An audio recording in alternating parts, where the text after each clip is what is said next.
കായംകുളത്ത് പാമ്പ് കടിയേറ്റ് മരിച്ച സെലീനയുടെ വീട്ടിൽ കെപിസിസി വൈസ് പ്രസിഡന്റും കായംകുളത്തെ യുഡിഎഫ് സ്ഥാനാർത്ഥിയുമായിരുന്ന എം ലിജു സന്ദർശനം നടത്തി.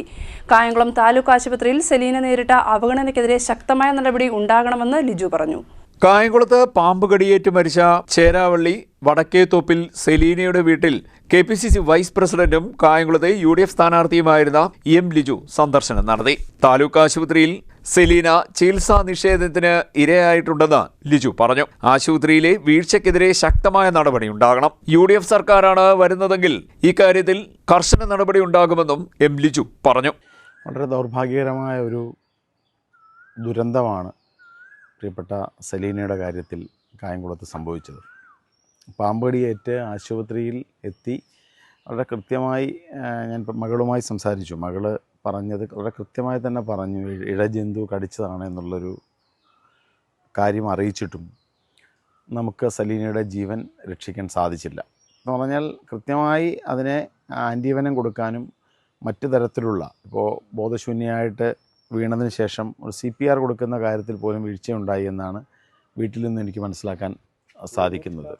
കുളിമുറിയിൽ വീണ് കിടന്ന സെലീനയെ എടുത്ത് ഒരു ബെഡിൽ കിടത്താൻ പോലുമുള്ള ഒരു സൗമനസ്യം അല്ലെങ്കിൽ ആ ഒരു അനുകമ്പ ആശുപത്രി ജീവനക്കാരുടെ ഭാഗത്തുനിന്നും ഉണ്ടായിട്ടില്ല എന്നാണ് കുടുംബം പറയുന്നത്. അപ്പോൾ വളരെ ഗുരുതരമായ മെഡിക്കൽ നെഗ്ലിജൻസ് നമുക്കവിടെ കാണാൻ സാധിക്കും.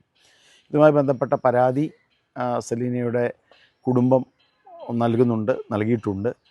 തീർച്ചയായിട്ടും ഈ കാര്യത്തിൽ ശക്തമായൊരു നടപടി ഉണ്ടാകണമെന്ന് ഞാൻ ആവശ്യപ്പെടുകയാണ്.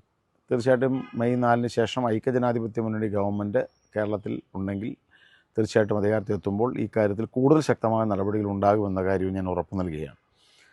സെലീനയുടെ മരണത്തിൽ കുറ്റക്കാരായിരിക്കുന്നവർക്കെതിരെ മെഡിക്കൽ നെഗ്ലിജൻസ് വീഴ്ച ഉണ്ടായിട്ടുണ്ടെങ്കിൽ അവർക്കെതിരെ നടപടി സ്വീകരിക്കണം. അതോടൊപ്പം തന്നെ സെലീനയുടെ കുടുംബത്തെ സഹായിക്കാനുള്ള ഉത്തരവാദിത്വവും ഗവൺമെൻറ് ഭാഗത്ത് നിന്ന് ഇതിനകം തന്നെ വൈകിയിരിക്കുന്നു.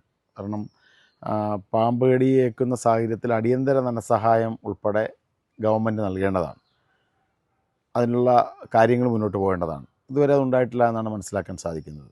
സെലീനയ്ക്ക് ആകെ ഒരു പെൺകുഞ്ഞാണുള്ളത്. 16 വയസ്സുള്ള 10 SSLCക്ക് പഠിക്കുന്ന കുട്ടിയാണ്. ആ കുട്ടിയുടെ ഭാവിയിലെ മുഴുവൻ വിദ്യാഭ്യാസ ചിലവുകളും ഗവൺമെൻറ് ഏറ്റെടുക്കേണ്ടതാണ്. കാരണം കുടുംബത്തിൻ്റെ ഏക ആശ്രയമായ വരുമാന മാർഗമായ ആളാണ് വിട പറഞ്ഞിരിക്കുന്നത്. അപ്പോൾ ഏക പെൺകുഞ്ഞ്, ഒരു കുടുംബത്തിലെ മാതാവ് മരിച്ചിരിക്കുന്നു. ആ കുടുംബത്തിലുള്ള ഏക പെൺകുഞ്ഞിൻ്റെ തുടർന്നുള്ള വിദ്യാഭ്യാസം അത് ഗവൺമെൻറ് ഏറ്റെടുക്കണം. ഭാവിയിൽ അതിൻ്റെ വിദ്യാഭ്യാസം പൂർത്തീകരിക്കുമ്പോൾ അതിന് ജോലി നൽകാനുള്ള നടപടികളും സ്വീകരിക്കപ്പെടേണ്ടതാണ്. എന്താണെങ്കിലും ഈ കാര്യത്തിൽ കുടുംബത്തോടൊപ്പം ഞങ്ങളെല്ലാം ഉണ്ടാവും. UDF convener AM Kabeer, ward councillor Mini Achankunju എന്നിവരും ഒപ്പമുണ്ടായിരുന്നു. CDNet news, Kayamkulam.